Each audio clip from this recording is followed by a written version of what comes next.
ज्ञानतिमिरन्धस्य ज्ञानाञ्जनशलाकया चक्षुरुन्मिलितं येन तस्मै श्रीगुरवे नमः।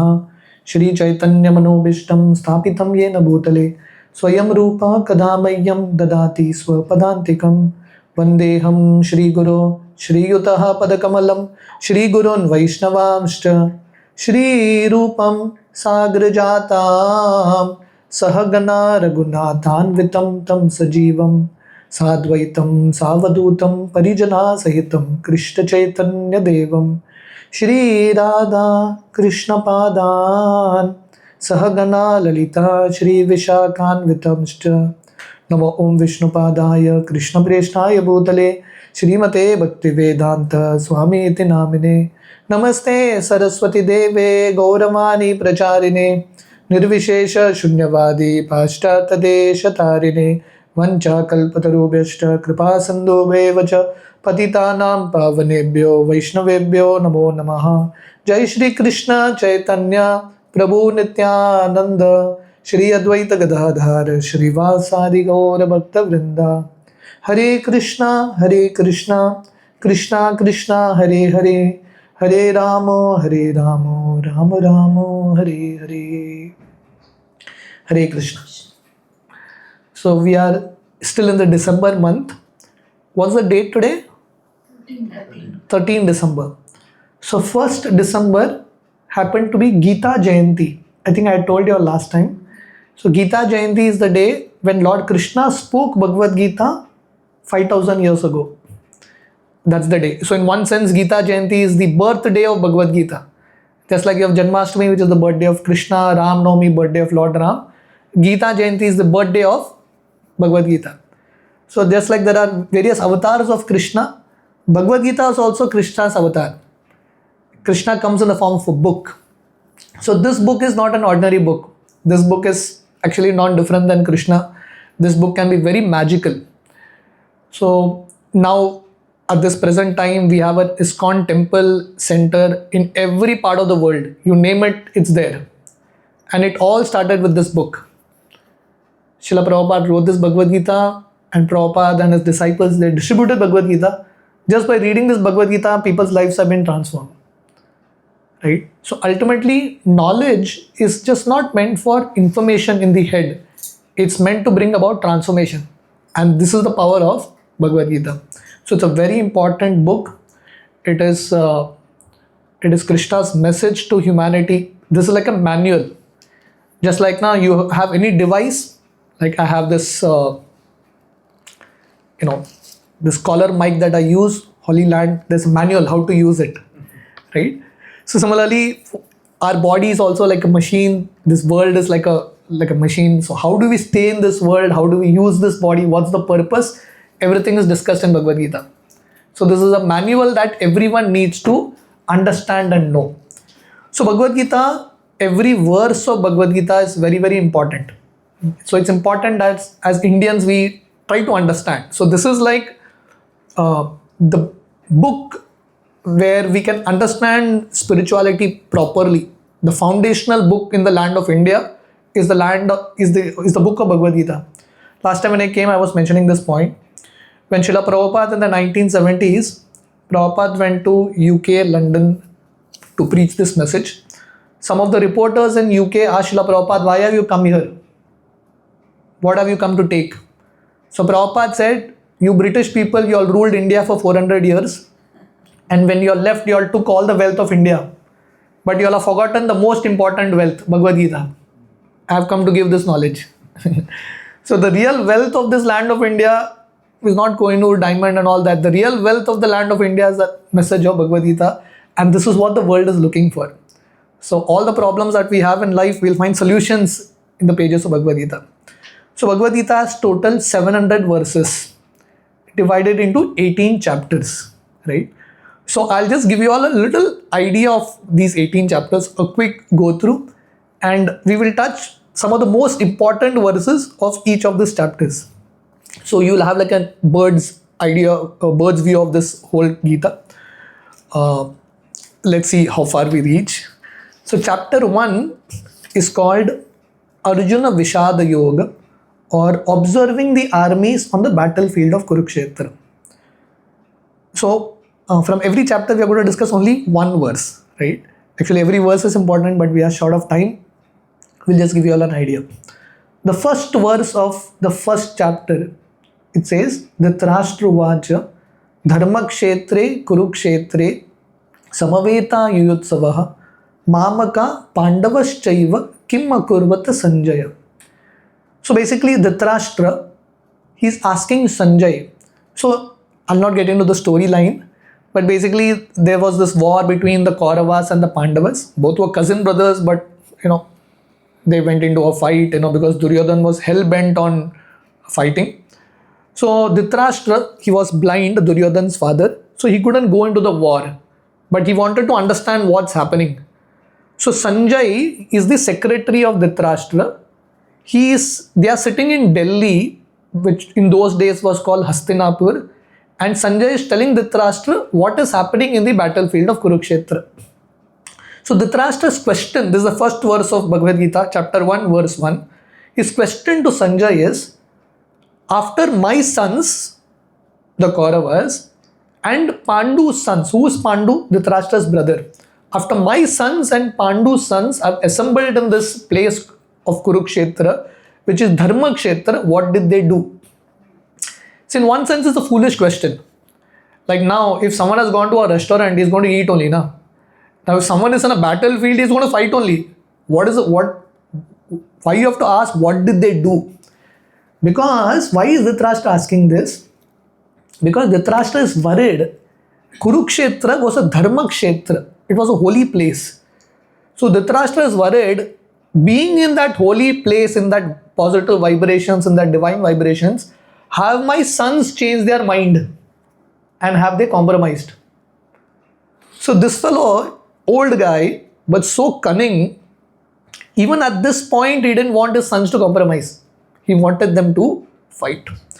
So all war, all fights in this world starts with Mamaka Pandavaschaiva. As soon as you differentiate mine and others, I have to protect my and mine, I don't care for others. That's the start of war. Right? Every war, before it's a physical war, it always starts in the mind. And how does this war start? As soon as there is selfishness, I and mine. In Sanskrit, we call this aham mameti. As soon as you keep thinking about I am important and what is mine is very, very important, and you don't care for others, there is war at every level. And the solution for all this war is Krishna's presence. So Prabhupada writes on the purport, Kurukshetra is a Dharma Kshetra. In a Dharma Kshetra, what will grow? Dharma will grow. Prabhupada gives a simple example. Like if you have a paddy field, a rice field, what grows in a rice field? Rice grows. But sometimes you may have weeds also growing, right? Because when you water, the actual plant also grows, weeds also grow. But if a farmer is present, what will the farmer do? He will remove the weeds and he will allow only the rice plant to grow. Similarly, Kurukshetra is a Dharma Kshetra. Kauravas, Duryodhan represents weeds. They are anarthas, unwanted elements, the elements of adharma. And Pandavas represent dharmic forces. So this fight between dharma and adharma, good and bad, is always been there in this world, on an external level, on an internal level. So Krishna is that farmer. Krishna has come, why? To uproot the unwanted elements from the society. Therefore Krishna tells in Bhagavad Gita, Paritranaya sadhunam vinashaya chadushkritam dharma samstapanartaya sambhavami yuge yuge. This is the 4th chapter of Gita. Lord Krishna says, I come in every yuga to establish dharma. And what does dharma mean? Dharma means Krishna wants to give everyone an opportunity to practice spiritual life. And a king is one who is supposed to facilitate this. So it's not that Duryodhan was not a good king. I mean, in terms of management, he was great. But he didn't have any value system in his life. So Lord Krishna was thinking, what is the use of a king who can give facilities to citizens, but he doesn't have any values? So Krishna wanted a dharmic king. So this is what is explained in this particular verse. Whenever in our hearts also, Just like there's a Kurukshetra where there were Kauravas and Pandavas, good and bad. In our heart also, there is good and bad. Isn't it? We have good and bad now. So, if we want to uproot the bad and if we want the good side to grow, it's very important that we have the farmer with all of us. And who this farmer represents? That is Krishna. Prabhupada explains Krishna as the father of religion. If you have Krishna in your life, then automatically all the anarthas will be destroyed. Srila Prabhupada started this movement in New York way back in 1966. And the boys and girls who were coming to Srila Prabhupada they were like hippie boys and girls. They didn't have any rules and regulations. Hippie culture means don't follow anything. Do what you want. Just do it. Right? So they had a different culture altogether. But Prabhupada went amidst such people and Prabhupada gave them Krishna Bhakti. And just by chanting Hare Krishna, understanding this message, all of them, they could purify their hearts and they accepted the path of Dharma. So being connected to Krishna, embracing the principle of chanting the holy name is something that is very, very powerful. So this was chapter 1, verse 1 that we discussed. Chapter 2 is called Contents of the Gita Summarized. Sankhya Yoga. Very huge chapter. In this chapter, every verse is important, but one particular verse which stands out very strongly, and it's a very important message that Krishna is trying to give all of us. The verse is the 13th verse of 2nd chapter. Dehinosmin yata dehe komaram yovanam jara tata dehantara praptir dhirastatrena muhyati. Lord Krishna is telling Arjuna, and through Arjuna, Lord Krishna is telling all of us, a dhira purusha. A dhira purusha means one who is sober, one who is very peaceful, one who is very self-controlled, one who is very deep. Such a person doesn't get bewildered. Doesn't get bewildered by what? He doesn't get bewildered by the changes in this world. This world is a place of continuous change. Right? You can't expect that this world is going to remain constant. What is a reality today is not going to be a reality tomorrow. It's in a constant change. It's in a constant flux. And even this body of ours, which we are so attached to, we really love this body, we are so attached to it, but this body also will undergo changes. And Lord Krishna is saying here, Komaram Yovanam Jara. This body has its phase when it's a child, it becomes a youth, it becomes an adult, it becomes old, and then the body passes away. A sober man who understands that I am not the body, I am spirit, I am Atma, he is not bewildered by changes that happen in his body, and he is not bewildered when he sees that his own near and dear ones are passing away. He feels sad about it, but he also understands that that's the nature of this world. You cannot hold on to anything in this world, it is going to slip away. Kamala dalla jalla jivana talla malla bhajuhu hari pada nitire. One of our great acharyas in his bhajan, he explains, just like if you have a drop of water on a lotus leaf. You have seen a lotus leaf? If you have a drop of water, how long it's going to remain? How long it will remain? It will just slip away. Because lotus leaf is so slippery, it's going to just slip away in a second. Similarly, this Acharya says, in this world, we may have youth, we may have health, we may have wealth, we may have so many things. And we may feel that this is what is going to give me security. But in no time, all this will slip away. It will pass away. So what is important is we hold on to that which doesn't change. If you hold on to something that's going to change, it's going to change. And what will you hold on to? So therefore Chanakya, one great Brahmana, one great intelligent person of this land of India, he said a very beautiful statement. Think about this. He said, don't compromise the permanent for the impermanent, because you will be left with none. Don't compromise the permanent for the impermanent, you will have nothing in your hand. Because what is impermanent will anyway go away. And what is permanent, if you don't have it, it will just slip away. So therefore, Lord Krishna explains this basic understanding. This is the 2nd chapter of Gita. Lord Krishna is just beginning his teaching. And the fundamental understanding is, I am not this body, I am spirit soul. Aham Brahmasmi. I am spirit, I am not this body. So this body is going to change, this world is going to change. We have to focus on that which doesn't change, the spiritual truth, which is the underlying force. The third chapter of Bhagavad Gita is called Karma Yoga. And in the third chapter, Lord Krishna gives a very beautiful lesson. Lord Krishna says, Yad yad acharati shreshtas tattat evetaro jana sayat paramanam kurute lokastat anuvartate. Lord Krishna says, whatever action a great person performs, the common man follow, and that becomes the standard. So Lord Krishna is teaching us this principle of we learning from a certain example and we becoming an example for others. I'll tell you a story how important it is to have role models and people who set proper examples. This is a real story. In America, in Chicago, there was an underworld don. His name was Easy. One minute. Al Capone. His name was Al Capone. Chicago is like a notorious place, you know. Al Capone, yeah. Very, very, very powerful don. And this guy had an advocate, a lawyer. This advocate's name was Easy Eddie. And this fellow, this don, he would do all sinful things, but he would get away because this Easy Eddie was super. He knew all the loopholes of law. He would never get caught. Easy Eddie had a son.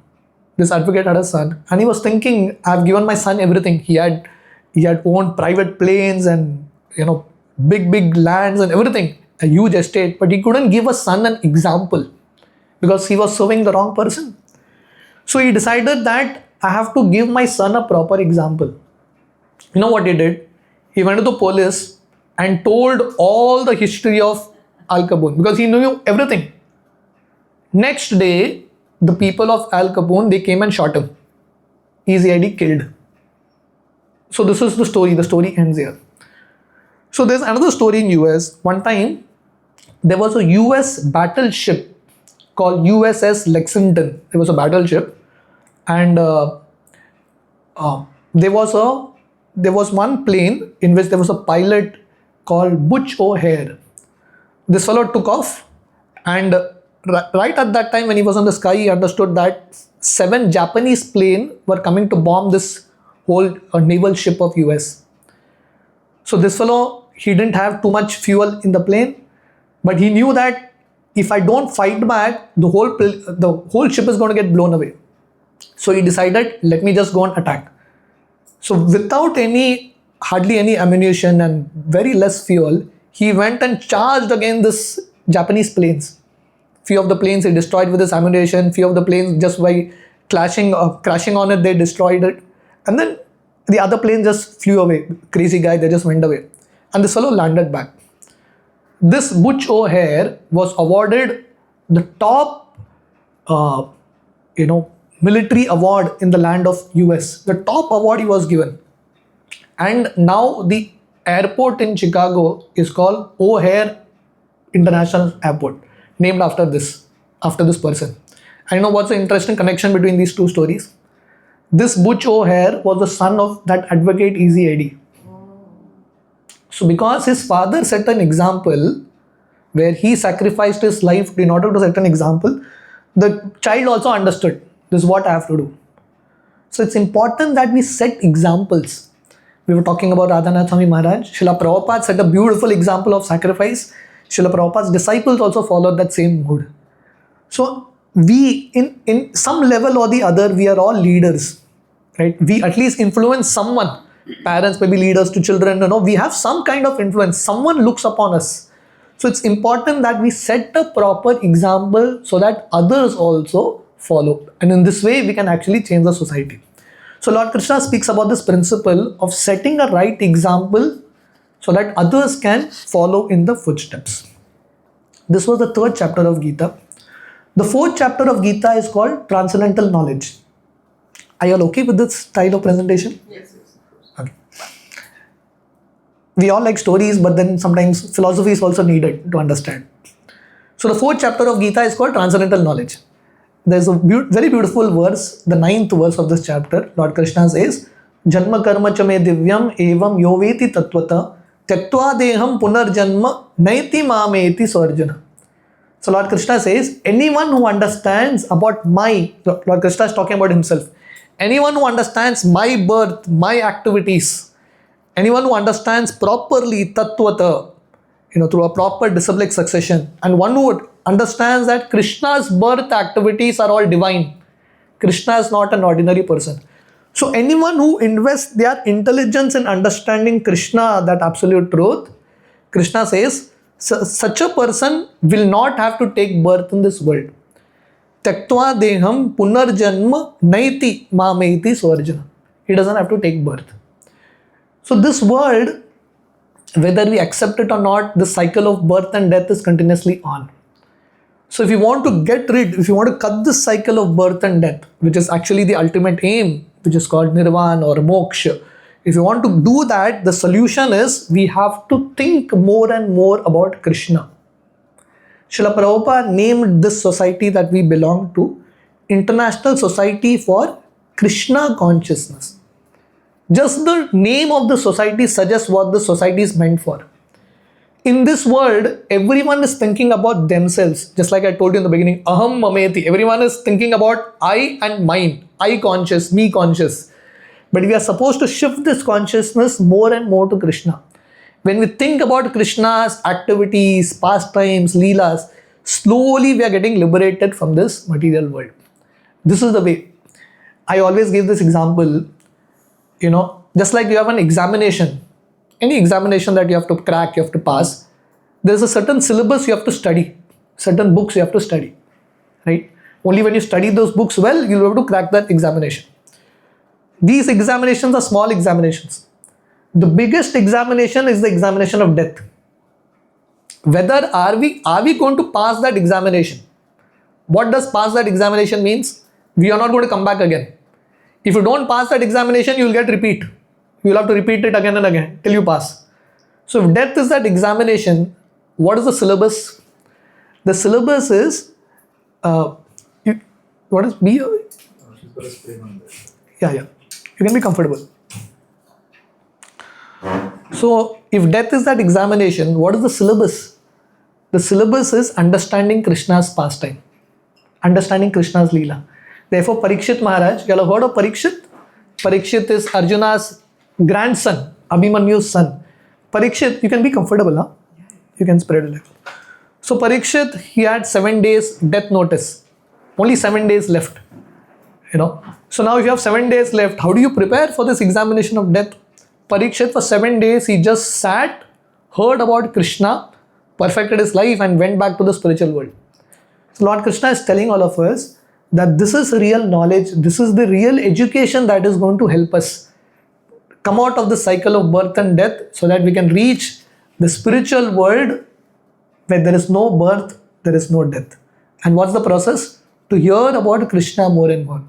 So therefore, for all of us in the land of India, 2 books are very important. Bhagavad Gita and Bhagavatam. Bhagavad Gita is what Krishna spoke. Bhagavatam is what Krishna did, the activities of Krishna. God's words and God's activities. You study this, you will go back to the kingdom of God. That's the idea that Lord Krishna is explaining here. So that was chapter 4, Transcendental Knowledge.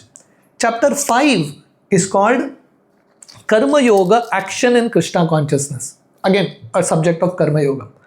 The last verse of chapter 5, verse number 29, Lord Krishna says, Bhoktaram Yagatapasam Sarvaloka Maheshwaram Suradam Sarvabhutanam Gyatva Mam Shantim Richati. Here Lord Krishna is speaking about the peace formula. Everyone is looking for peace in life, but no one has peace. The world is in pieces and everyone's mind is also in pieces, right? Life is in pieces. No one has peace in life. People name their houses as Shanti Nivas and things like that, hoping that there will be peace. But Krishna is telling here the peace formula, how we can experience peace. Krishna says 3 things. If you accept 3 things, if you realize 3 things, you'll be peaceful. You know what these 3 things are? First thing is understand Bhoktaram Yagyatapasa. Krishna is the enjoyer. First. Second is Sarvaloka Maheshwaram. Krishna is the proprietor. And third is Suradam Sarva Bhutanam. Krishna is my best friend. Bas, three things. Krishna is the enjoyer, Krishna is the proprietor, Krishna is my best friend. Once you understand this, you are like peaceful, no anxiety. I'll tell you what it makes, how it connects to us and how we can actually understand this verse. See, the reason we suffer in this world, the reason we are in anxiety, we don't have any peace, is only three things. One is when we want to be an enjoyer, when you want to be the center of attraction and you want your enjoyment, you will remain miserable. In Bhagavatam, the 11th canto, Lord Krishna tells the story to Uddhava in a place called Uddhav Gita. And Lord Krishna gives an example of one lady, Pingala. She had a realization. You know what the realization was? She says, Ashahi paramam dukkham, nirashahi paramam sukham. As long as you have too many desires, you're going to be miserable. As soon as you reduce your desires, that means you understand that I don't want to enjoy, I want to just give enjoyment to Krishna, I just want to serve Krishna. So if the more we want to enjoy, the more we'll be miserable, because this world is not meant for our enjoyment. It's too much anxiety that we will get. And second thing Lord Krishna says here, Sarvaloka Maheshwaram. We want to be the proprietors, owners. But as soon as we think that this belongs to me, that belongs to me, there is so much stress. But as soon as you realize that everything belongs to Krishna, I am just a caretaker, you're not stressful at all. So the point is, someone who is humble, someone who is simple, humble and gives credit to God, is anxiety free. The others are always miserable. And the third principle, we are all looking for friends, right? We are all looking for someone whom we can open our heart to, connect to, depend on. We are all looking for that relationship, right? But in this world, whoever we connect to, whoever we reveal our heart to, they may not reciprocate in that way. Krishna says, Suradam Sarva Bhutanam, I am your best friend. As soon as you connect to Krishna, you will experience that kind of bliss and you will feel very peaceful and very satisfied. So Krishna is giving us the peace formula here. What is the peace formula? Understand that Krishna is the enjoyer. I am not the enjoyer. I am just meant to serve Krishna. Second is, Krishna is the proprietor. I am not the proprietor. Right? If I have something, it's just Krishna has given me just to take care of it. I'm just a caretaker. I'm not a proprietor. And third is, Krishna is my best friend. If you realize this, you're sorted in life.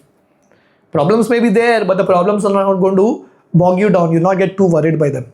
So that was chapter 5, Action in Krishna Consciousness, Karma Yoga. Chapter 6 is called Dhyan Yoga. Everyone does meditation in this world. So everyone wants to be a yogi. The word yoga is like a key word going around the world. Everyone wants to be a yogi. So Lord Krishna is saying, who is the greatest yogi? You have different kinds of yoga, right? You have Jnana Yoga, Ashtanga Yoga, you have Karma Yoga, so many kinds of yoga. Who is the greatest yogi? Krishna in the Bhagavad Gita, Bhagavad Gita is a yoga shastra, one of the most important books on yoga. Lord Krishna defines who the greatest yogi is. And Lord Krishna says, this is the sixth chapter of Bhagavad Gita, Dhyan Yoga, the last conclusive verse.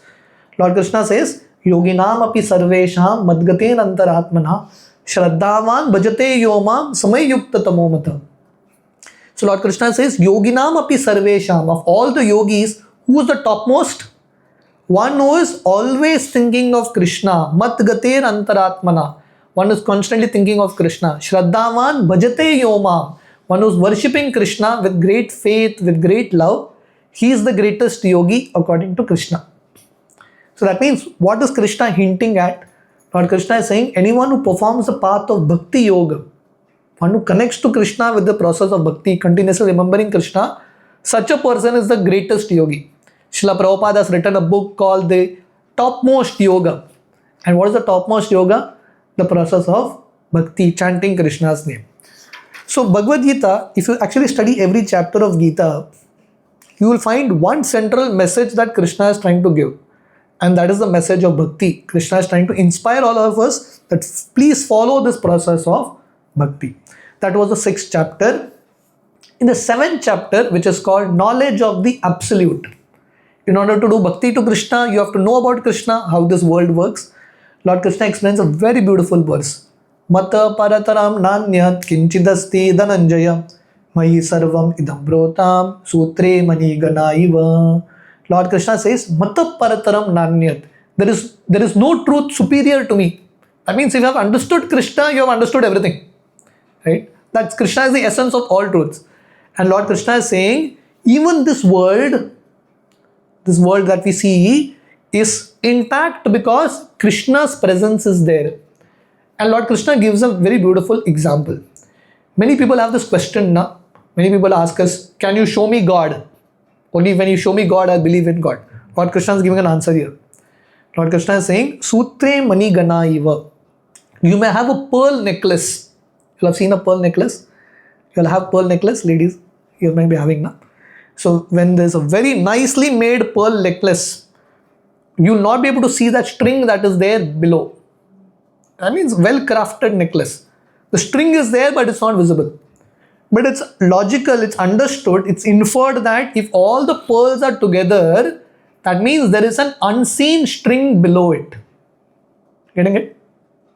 A child may think that it's just hanging together, but any intelligent man knows that they cannot stay together. There is something that is making them stay together. Similarly, in this world, the world is in order, right? Everything is going on perfectly. The sun is rising, the sun is setting, the seasons are coming. Thank you so much. Thank you. So the seasons are coming, everything is happening perfectly in this world. So who is making things happen? Who's making, every day, has it happened that any one single day the sun has not risen? Every day the sun rises, right? So who is doing all this? The Purnima, there is Purnima, Amavasa, perfect calculations that happen, high tide, low tide. Who is making all these miracles happen?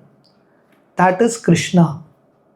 You may not see Krishna, but it's understood that Krishna is there. There is a person. Otherwise, how are these things happening automatically?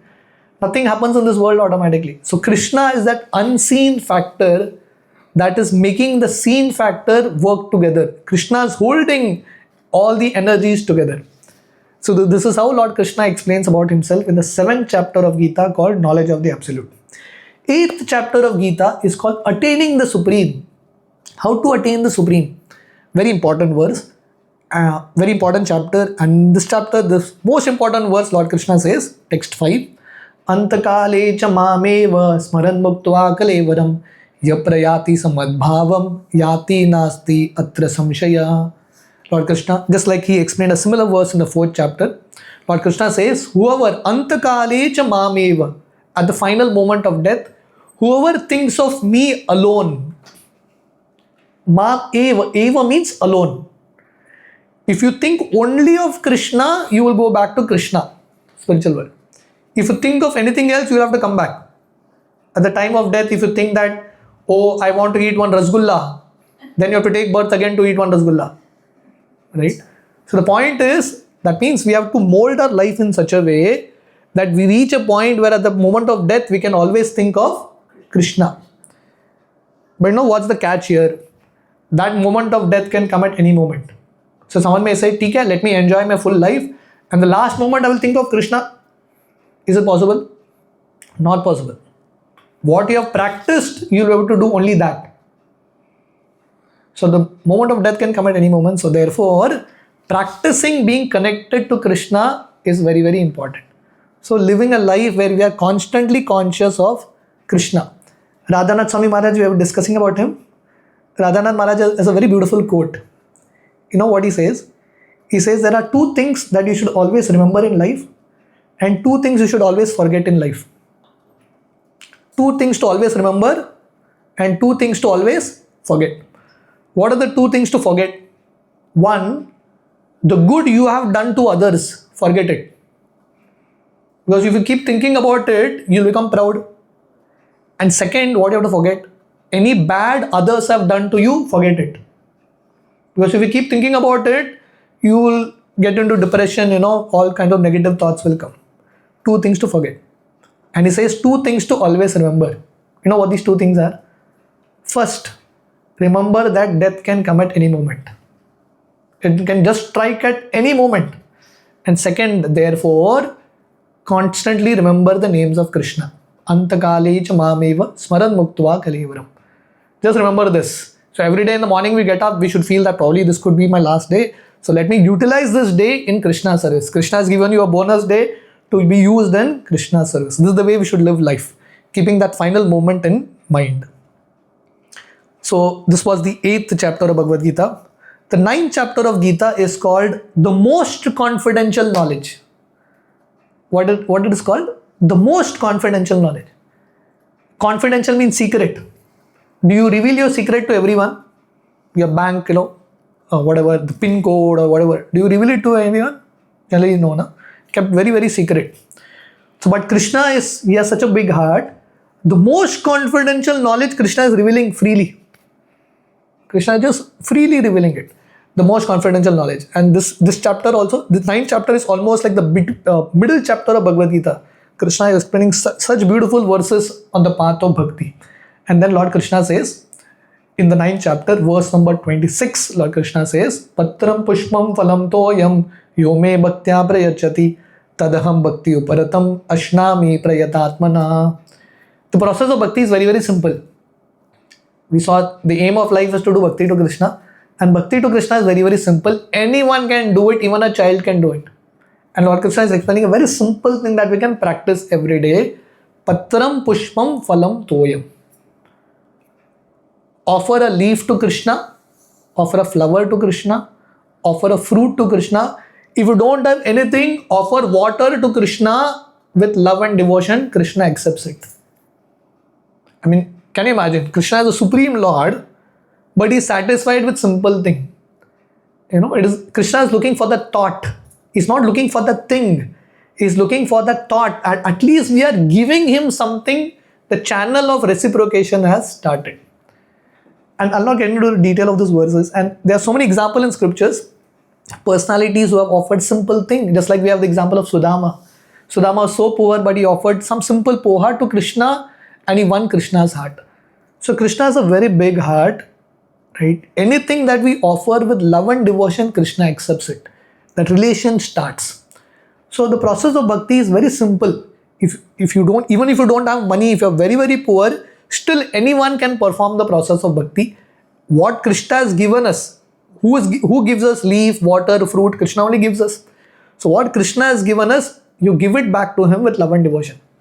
Prabhupada would give this example, just like, it's the father's birthday and the child wants to give a gift to the father. You know what the child does? The child will go to the father and tell him, please give me 100 rupees. And the father will give. And the child will go to the market and buy some card or buy some flower and give it to the father. Whose money? Father's money only, given back to the father. But the father becomes happy or not? He becomes happy because at least the child has thought about something. So similarly, we don't have anything to give Krishna. Everything is Krishna's only. But when we offer with love and devotion, Krishna accepts it. This was chapter 9. We have completed halfway. Should I continue the rest of it? Or? Yes, please. Huh? Yes, please continue. Okay. I'll try to do a little quickly. Okay. So then you all will get benefit of hearing the whole Gita together. Right. So chapter 10 is called Opulence of the Absolute, Vibhuti Yoga. Right. Very beautiful chapter. Lord Krishna says, basically in this whole chapter, Lord Krishna says, in this world, anything powerful that you see, Krishna says that is a splendor of my power. So like Lord Krishna says, of all mountains I am the Himalayas, of all water bodies I am the ocean. Like you go to the ocean here, seeing the ocean is so liberating. So who's made this ocean? Who's made it? Krishna has made it. One time Srila Prabhupada was with his disciples on a morning walk. They were walking in the beach and they were seeing the sunrise. And the devotees were telling Srila Prabhupada, this is so beautiful, look at the scene. Prabhupada immediately said, if this is so beautiful, imagine how beautiful the creator of this will be. If you're so mesmerized by the beauty of nature, the one who's made it, how beautiful he'll be. Therefore, Krishna tells in Bhagavad Gita, the 10th chapter, almost like the second last verse, Lord Krishna says, Yad yad vibhuti matsatvam shrimat urjitam evava tat tad evava gachatvam mama tejo amsha sambhava. Lord Krishna says, know that anything opulent, beautiful, glorious in this world is a spark of my splendor. Anything in this world that you see, that wow feeling that you get, this is so good. Anyone who has great power, anyone who has great influence, anyone who sings well, that's all Krishna's mercy. Prabhupada would give this example. See, a scientist discovers something, you give him a Nobel Prize. Isn't it? This fellow discovered something. The one who's made that scientist's brain, do you ever think about him? That scientist is intelligent, but who made his brain? Krishna made his brain. Right? We give Nobel Prize to simple scientists in this world, but does anyone give credit to Krishna? Right? Newton, he discovered the law of gravity, na? But did Newton make the law of gravity? Did Newton make the law of gravity? He discovered. Who made it? That no one speaks about. Everyone speaks about Newton. Who made the law of gravity? That is Krishna. The only thing is Krishna is so humble that he didn't put his, what they call it, trademark everywhere.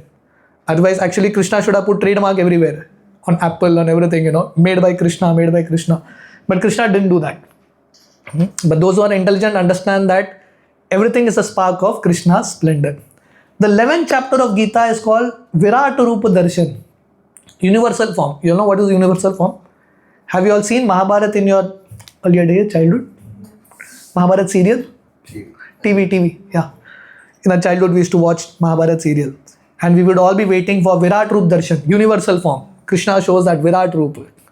Why did Krishna show the universal form? Anyone knows? Why Krishna showed universal form? Because Arjuna told Krishna, you show. And why did Arjuna ask Krishna?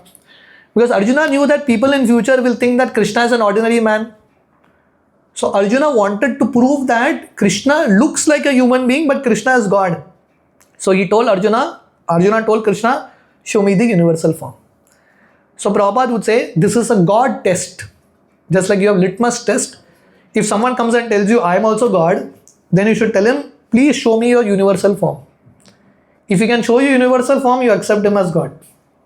So that means, for someone to be God, it's not so cheap that someone becomes God, In fact, even saying that I can become God is foolishness.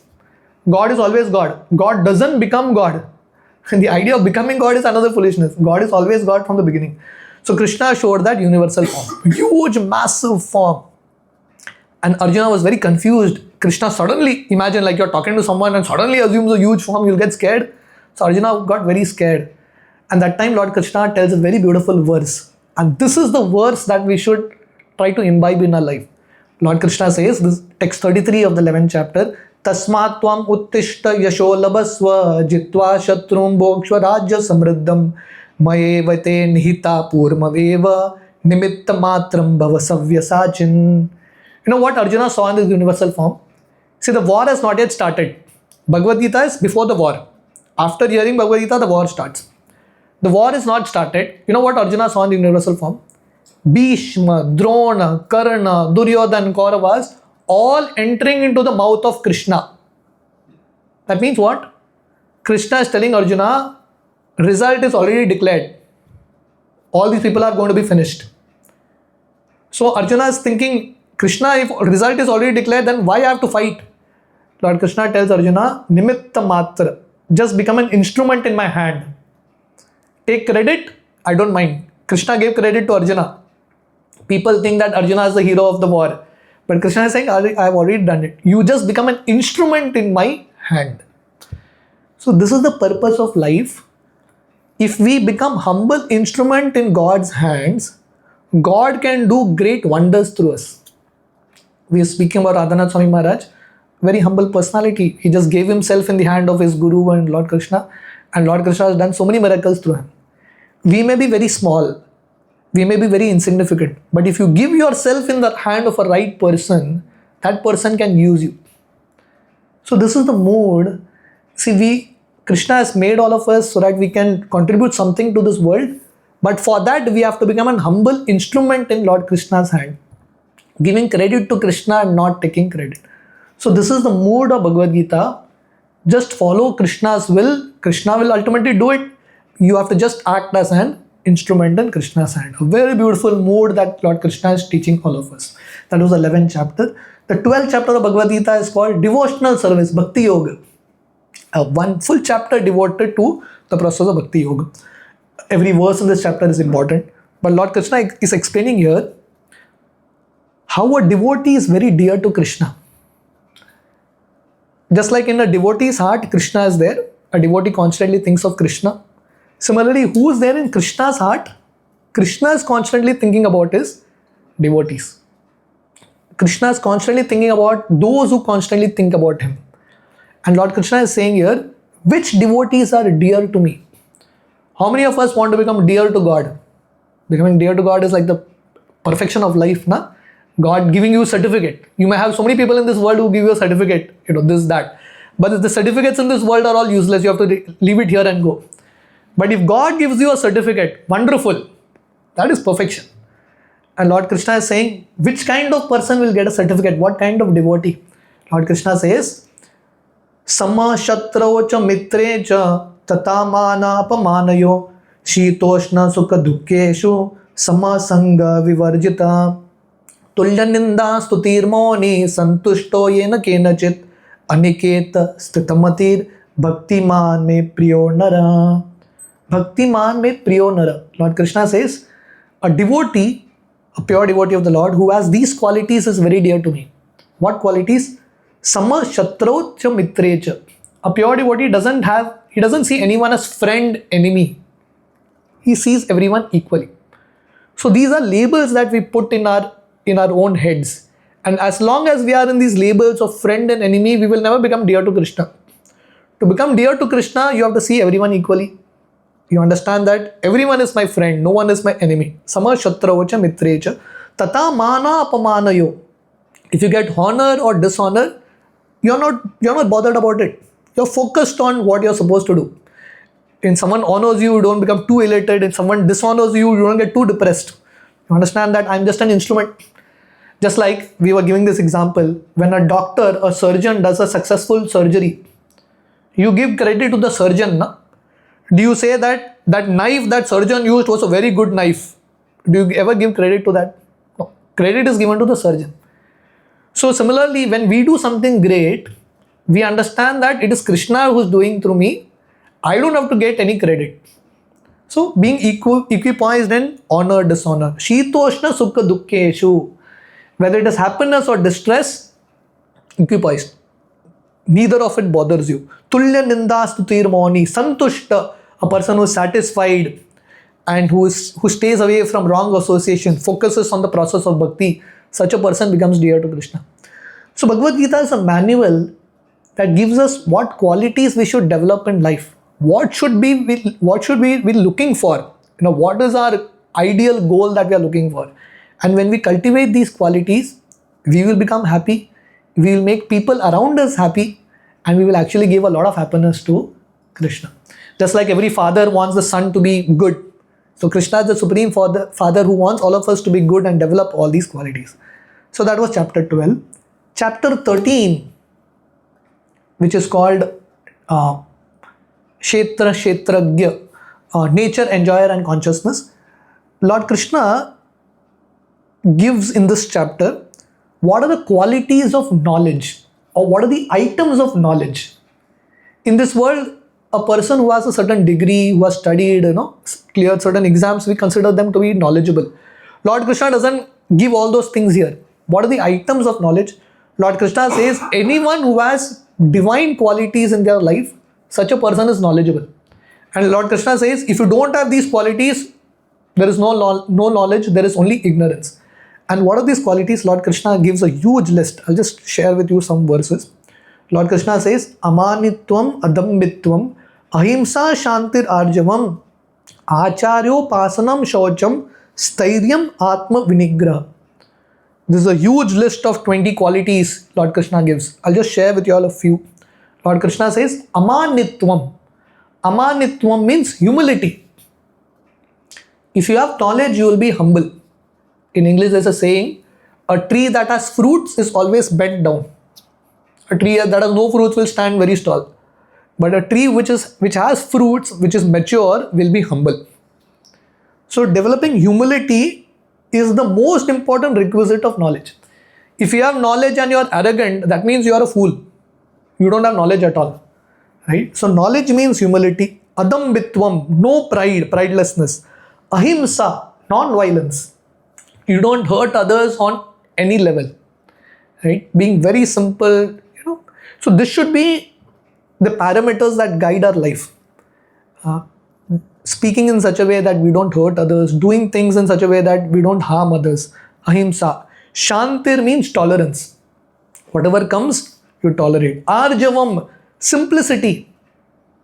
In this world, people are so complicated. Complicated world, complicated people. And because our thought process is so complicated, we never experience happiness. So living life in a simple way is important.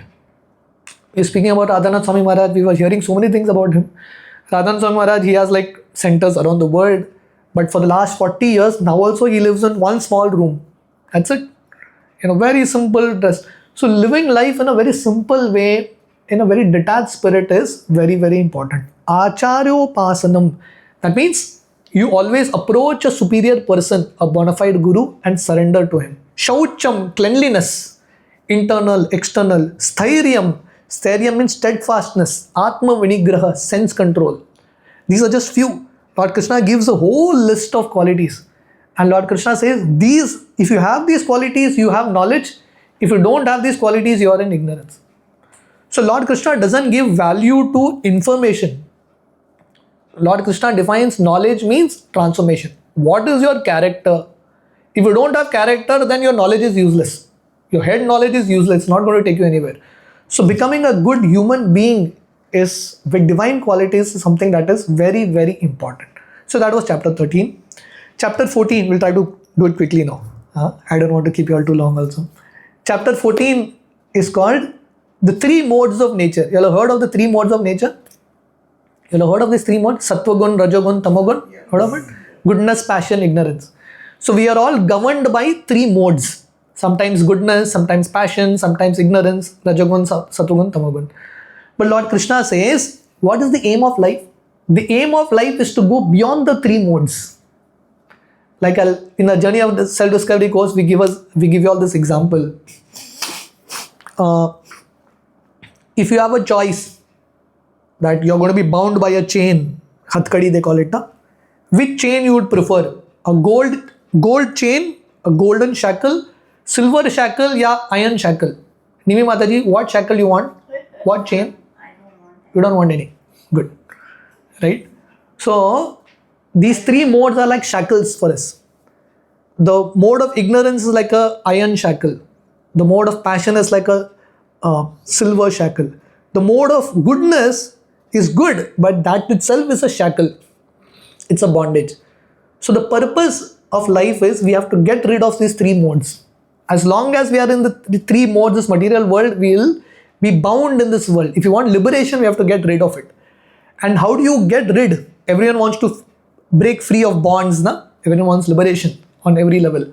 How do you break free of all these three modes? Lord Krishna tells, this is the 14th chapter, three modes of nature. The conclusive verse Lord Krishna is saying here, Mam chayo vyabhicharena bhakti yogena sevate sagunan samitityaitan brahma bhuyaya kalpate. So Lord Krishna says, Mam chayo vyabhicharena bhakti yogena sevate. One who does bhakti yoga to Krishna, Krishna frees such a person. Who can free you from shackles? One who is liberated can free you. So Krishna is the one who is liberated. He is beyond this world. If you surrender to Krishna in the process of bhakti yoga, you are free from these three modes. You all know when Krishna was born, where was Krishna born? Where was Krishna born? Jail. In Mathura. You all have been there to that place? You all have been? Right now also there is that place, Janmabhoomi, where Krishna was born. Who was Krishna's parents? Name? Vasudeva and Devaki. Good. So when Krishna was born in that jail, Vasudeva, Krishna's father, was bound by chains. Kansa had bound Vasudeva by chains. Shackles on his hand, shackles on his legs. And the jail also was locked. But as soon as Krishna was born, Krishna told Vasudeva, take me to Gokul. As soon as Vasudeva lifted Krishna on that basket, his chain broke. Hands chain broke, leg chains broke. The jail opened up and Vasudeva went out. Similarly, we are all bound by chains, shackles in this world. And the way we get freedom is just hold on to Krishna. and Krishna will open all doors for you. One after another, things will keep opening up for you if you just connect to Krishna through the process of Bhakti Yoga. So this was chapter 15. Was it chapter 15? Chapter 14. Good. I was testing all of you. You'll attend to. Thank you so much. So chapter 15 is called the Yoga of the Supreme Person, Purushottam Yoga. And Lord Krishna says, verse number 7, Mamaivamsho jivaloke jivabhuta sanatana manasastani indriyani prakriti-stani karshati. Lord Krishna says, Mamaivamsho jivaloke. We are all Krishna's part and parcel. Mamai Vamshat. We are all Krishna's Amsha. Jiva Bhuta Sanatana. We are all Sanatana. Sanatan means eternal. We are all eternal. Krishna's eternal. So we are all Krishna's children, God's children. But we left Krishna and we have come to this world. We are all Sanatan. Right? Our dharma is called Sanatan Dharma. Heard of this word, Sanatan Dharma? You know what does Sanatan Dharma mean? Sanatan Dharma means eternal dharma of the eternal soul. The Atma is Sanatan. What is the duty of the Atma? That is called Sanatan Dharma. And what is Sanatan Dharma? To do bhakti to Sanatan God. Krishna is also eternal. So we were all with Krishna in that spiritual Sanatan abode. But we left Krishna, came to this world, temporary world. And what are we undergoing? Manasastani indriyani prakriti-stani karshati. Karshati means struggling hard. We have left Krishna and come in this world. What have we got in exchange? We are only struggling hard in this world. Just to make ends meet, fulfill our desires. There's like so much struggle with your mind, senses, body, this world. Such a struggle. So Lord Krishna, basically by speaking Bhagavad Gita, Krishna is telling all of us, Arey Baba, why are you struggling so much? Just come back to me, your life will be sorted. What are you struggling hard for? So that's Krishna's message. Just like a father sees a son suffering so much, and the father is a millionaire, the son is like a beggar living on the streets. The father goes and tells the son, what are you doing? Come to me, you'll be happy. So we are all like that adamant child who have left God and come in this world. But through the Bhagavad Gita, Lord Krishna is trying to invite all of us. Come and join me in my eternal abode. You'll be very happy. I can take care of you. That is chapter 15, Purushottam Yoga. Chapter 16, Lord Krishna explains divine and demonic nature. Daiva Asura Sangraha. We all have divine and demonic nature.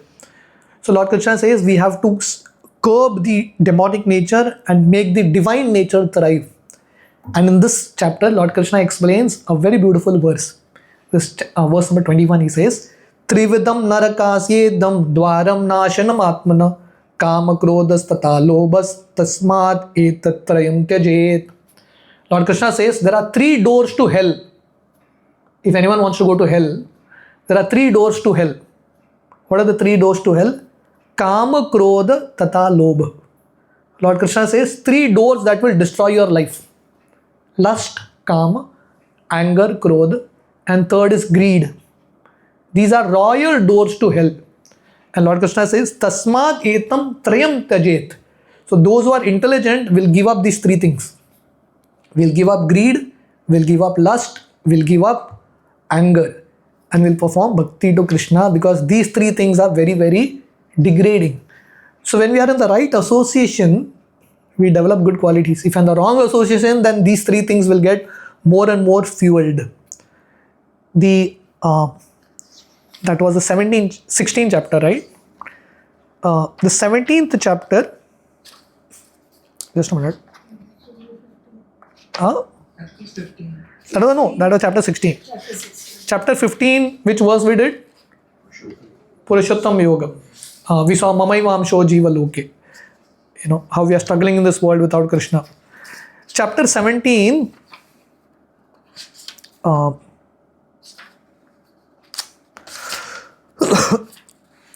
just a minute. It has reached that. Chapter 17, Lord Krishna says,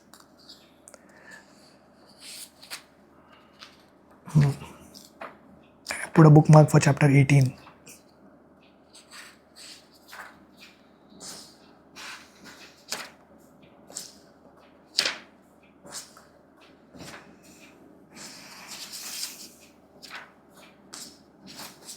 Just give me a minute. So Lord Krishna in chapter 7.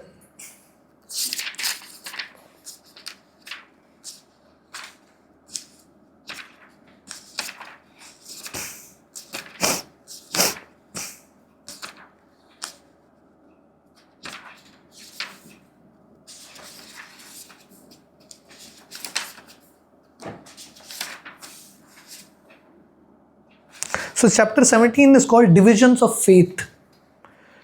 So in this chapter, Lord Krishna explains that we all have faith, and this faith also is in three modes: goodness, passion, ignorance. So Lord Krishna is saying here that basically as transcendentalists, we should be cultivating our connection with Krishna.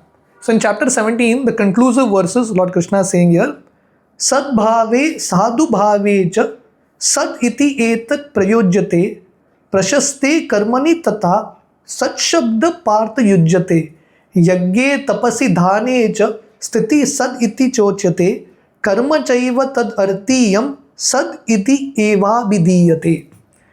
So Lord Krishna is using the word here sat continuously. Sat bhave sadhu bhave cha sad iti etat pradyujyate. The word sat means that which is connected to the Supreme. So basically in this chapter, Lord Krishna is saying, Yagye tapasi dhanecha. In this world, we do different kinds of activities. We do charity, we do different activities. Lord Krishna is saying, anything that we do has to be in connection with that Sat, eternal. So in Sanskrit, we have these two words, Sat and Asat. Just like, when you come to a spiritual discourse, what is it called? Satsanga. What does Satsanga mean? Sangha means association. Sat means association that connects you to eternal. Beyond this Sangha, what the Sangha is outside is called Asat Sangha. That which connects you, that which reinforces temporary things. So Lord Krishna is saying here, in this temporary world, we should focus our energies on that which is eternal. Our charity, our activities, everything in connection with eternal. If you do that, you will be called a sadhu. Sadhu means a holy person. Who is a holy person? Who is in connection with the divine continuously. This is the message Lord Krishna gives in the 17th chapter. Now the last chapter. Thank you all for patiently waiting till the end. The last... Very fascinating. Fascinating. Thank you. The 18th chapter is called The Perfection of Renunciation. The last chapter. Many important verses. But ultimately Lord Krishna gives the conclusive message of the whole Bhagavad Gita. 18th chapter, verse number 66. The most important verse of this chapter and of the entire Gita. And you know what's this verse? You all can try to repeat this verse after me. Will you all try? Yeah. Sarva dharman parityajya mamekam sharanam vraja aham tvam sarva papebhyo mokshashyami ma sucha. Once again, try to hear it attentively, you will be able to chant. And try to chant a little loudly also. Sarva dharman parityajya mamekam sharanam vraja aham tvam sarva papebhyo. Very good. Mokshashyami ma sucha. Thank you. So Lord Krishna is saying here, Sarva dharman parityajya. Give up all varieties of religion. And what you have to do? Mam ekam sharanam vraja. Just surrender unto me. Sharanam means surrender. So this is the conclusive message. Lord Krishna is saying, we have manufactured so many things in this world.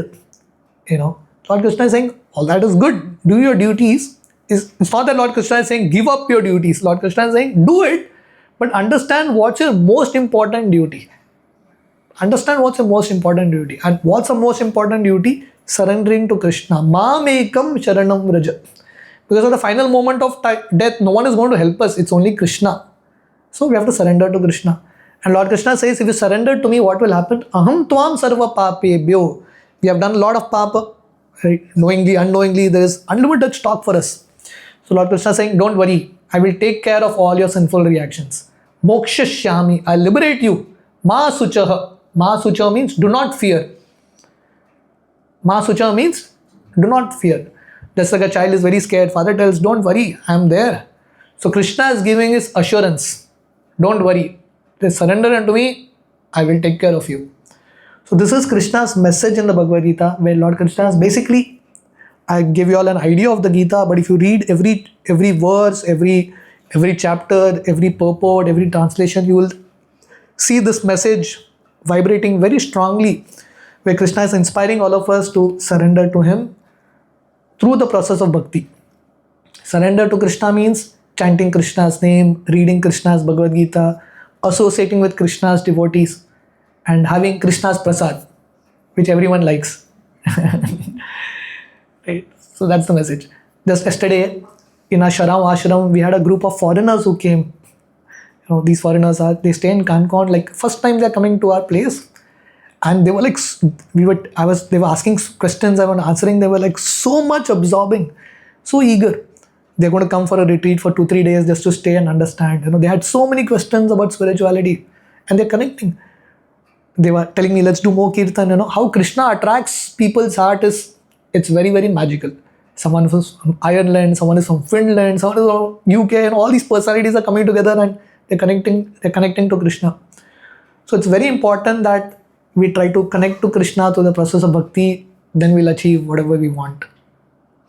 Thank you very much for being so attentive. Thank you very much. Very, very nice. I did a little extra class because Nimi Mataji always complains that we are not doing regular sessions. So I thought when I come, let's do Really so. a good dose so that Very nice. it remains for some time. We want a regular class. Short time, yeah. So just wanted to thank you, Prabhuji. Thank you so much. That some of us are very new here, but over the year we have studied each chapter. So Prabhuji has given us a concise, but like Veena Mataji and myself, we've listened to all the chapters. And if you have missed any classes, this gives you a recap. So really it's quite nice to attend classes because each chapter gives us an insight and information. So today we got the whole Bhagavad Gita in one, which is great. But Not the whole Gita, but tip of the iceberg. Yeah.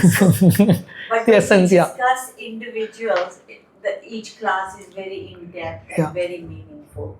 So we've learned that through you. Today's class was an appetizer. Yeah. I hope your appetite for Bhagavad Gita increases and you all dive into this book.